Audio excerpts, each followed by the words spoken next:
आणि काँग्रेस प्रदेशाध्यक्ष नाना पटोले यांच्या पाठोपाठ मनसेकडूनही अटल सेतूवरील काही महत्त्वाच्या मुद्द्यांकडे लक्ष वेधण्यात आलंय। अटल सेतूवर नियमबाह्य पद्धतीने सुरू असलेल्या ओव्हरलोड वाहतुकीमुळे पुलाच्या सुरक्षिततेला धोका निर्माण होणार असल्याचा मुद्दा हा महाराष्ट्र नवनिर्माण वाहतूक सेनेचे सरचिटणीस प्रदीप वाघमारे यांनी मांडलाय। ओव्हरलोड वाहतूक म्हणजे वाहनांच्या क्षमतेपेक्षा जास्त भार वाहून नेणं आणि नियमांचं उल्लंघन करत मालाची वाहतूक करण्यात येणं असं असल्याचं त्यांनी सांगितलं।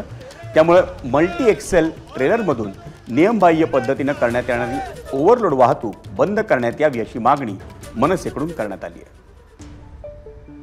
या नाना पटोलेंच्या प्रश्नांमुळे आम्हाला हेच सांगायचं आहे की सर्वच महाराष्ट्रातील नेत्यांनी या अतिमहत्त्वाकांक्षी प्रकल्पाकडे अतिशय गांभीर्याने पाहिलं पाहिजे।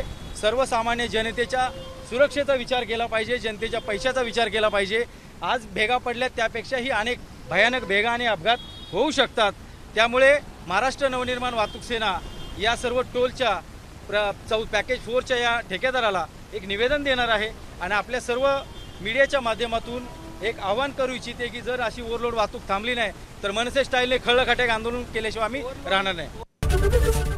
एबीपी माझा, उघडा डोळे बघा नीट।